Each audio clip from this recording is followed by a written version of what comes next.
Meu caro, vamos meditar numa palavra, Lucas capítulo 7, versículo 40 ao 43, que diz assim: E respondendo, Jesus disse-lhe: Simão, uma coisa tenho a dizer-te. E ele disse: Dize, mestre. Um certo credor tinha 2 devedores, um devia-lhes 500 dinheiros e outro 50, e não tendo eles com que pagar, perdoou-lhes a ambos. Dize, pois, qual deles o amarás mais? E Simão respondendo disse: Tenho para mim que aquele a quem mais perdoou. E ele lhe disse: Julgar-te bem. No contexto, a Bíblia fala que Jesus entra na casa de um fariseu e uma mulher pecadora chega junto da mesa, se ajoelha aos pés de Jesus e começa a chorar, e as lágrimas dela começam a regar os pés de Jesus, e ela começa a enxugar as lágrimas com o cabelo, com os cabelos. E ela passa um unguento em Jesus e começa a beijar os pés de Jesus. Os fariseus olhando, falam: será que Jesus não sabe que essa mulher é uma pecadora? E Jesus, ele conta essa parábola a Simão, falando de 2 credores, de um credor e 2 devedores. Só que um devedor devia 500 dinheiros e o outro só 50. Porém, o credor perdoa ambos. E aí Jesus pergunta para Simão qual dos 2 ficaria mais feliz, que amaria mais esse credor. E aí Simão responde que o que devia mais.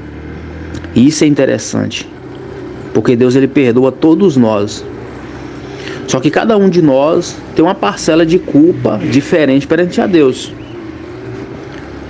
Talvez, a pessoa é um mentiroso e tem outro que não conta mentira, o pecado dele é outras coisas.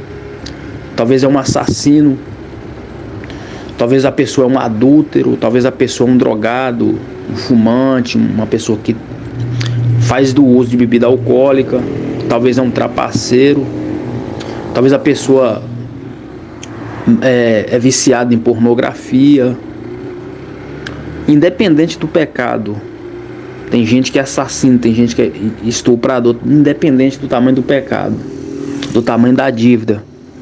Igual esses 2 devedores aqui.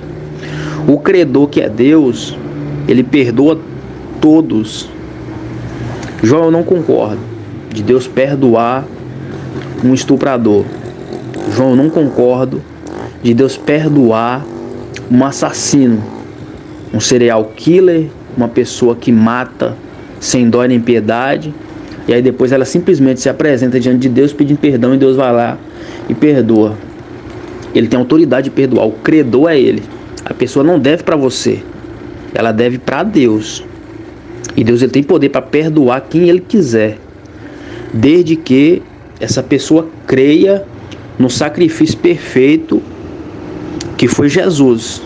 A culpa dessa pessoa, quem vai justificar é Jesus, se essa pessoa crê. Porque em Marcos 16:16 a Bíblia fala assim: quem crê e for batizado será salvo, quem não crê, porém, será condenado. E referente à quantidade de pecados que uma pessoa tem ou a outra tem, Paulo fala bem assim em Romanos 5:20: veio, porém, a lei para que a ofensa abundasse, mas onde o pecado abundou, superabundou a graça. E referente a Jesus, João Batista fala bem assim em João capítulo 1:29: eis o Cordeiro de Deus que tira o pecado do mundo. Independente se a minha dívida é 50 e a dívida de outra pessoa é 500, Deus é o credor e ele perdoa independente do tamanho do pecado, desde que essa pessoa creia em Jesus Cristo.